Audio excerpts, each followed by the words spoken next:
My name is Nathan Cross, and 5 days after burying my twin brother Aaron, I received a text message from his number that shattered my world.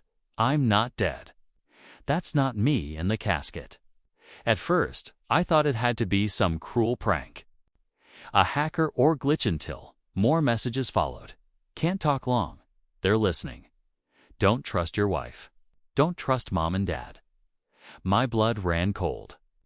I stared at the message during the funeral, my family wailing as Aaron's supposed body was lowered into the ground.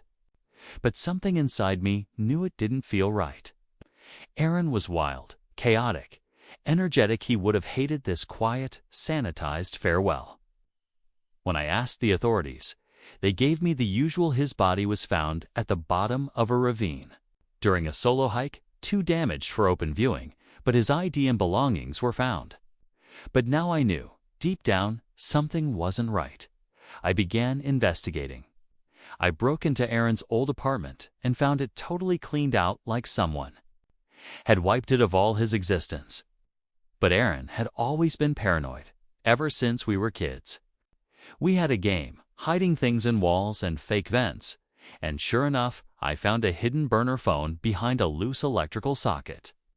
It had 1 video file and 3 contacts: Jay, Red Fox, and Doc. I played the video. Aaron appeared, disheveled, terrified. "If you're seeing this, they think I'm dead," he said. "That's not me in the casket. I've found something big. I'm being hunted.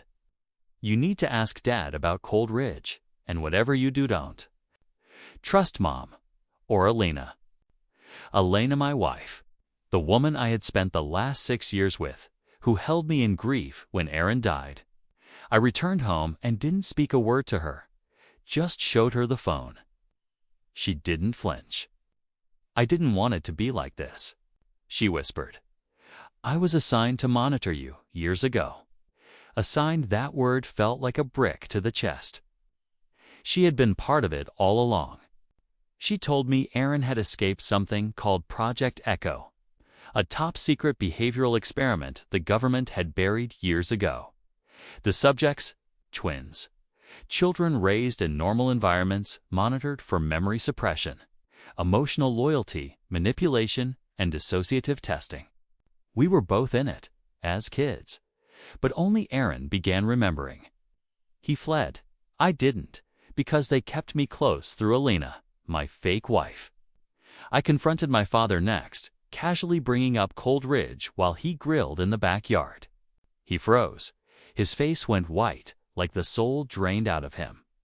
"That was a facility," he finally said, "military run. Behavior control experiments. You boys were both involved. You were part of a test group, but only Aaron showed anomalies." My father didn't even try to deny it. He told me that Aaron had volunteered for follow-up studies, then went dark when he uncovered how deep it went. "So you staged his death?" I asked. "No," he said. "Someone else did. Someone who doesn't want the world to know what he found." A few days later, using GPS pings Elena secretly forwarded to me out of guilt, I hiked deep into the mountains where Aaron had last made contact. I found a shack covered in moss, half buried into the earth. I shouted his name. The door creaked open. He was alive. Skinny, ragged, but definitely him. "You weren't followed?" he asked, pulling me inside. "You need to see this." The shack was filled with equipment: laptops, hard drives, radio transmitters. Aaron had compiled mountains of data, files, photos, brain scans. Footage of kids strapped into chairs, electrodes glued to their heads. Some of them were us. "I got out," he said. "Barely. But if they know you're with me, we're both dead."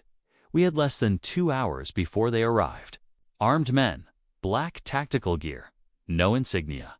We escaped to an old ranger tower where Aaron set up a satellite uplink and began uploading the entire archive. "Once this hits 100%, the whole world will see it," he said. "Everything they buried, every test, every child." As the progress Bar inched up, bullets started hitting the tower. We returned fire with what little we had: an old rifle and a revolver. At 97%, the signal jammed. Aaron had expected that. He switched frequencies, rerouted it through something called EchoNet, a hidden backup relay built into amateur astronomy networks. The upload completed. The truth was out.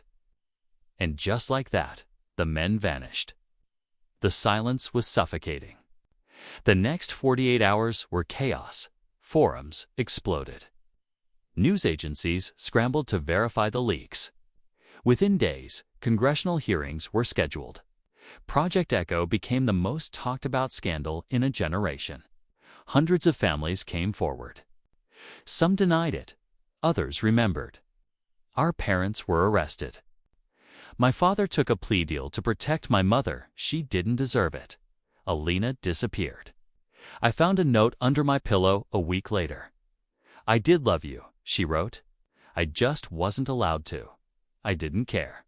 My life had been a lie. But I had my brother back. That was something." We both changed our names. I moved to a cabin 2 states away. Aaron lives off the grid. We talk every full moon. No tech, just us. We're healing slowly. Sometimes I still wake up in a sweat, wondering if it was all a dream. But then I remember the casket, the text message, the gunfire, the files. And I know it was real. And now you know it too. If you're listening, understand this: the truth doesn't die. It hides, it waits, but it never stays buried. Just like Aaron didn't. Just like I won't.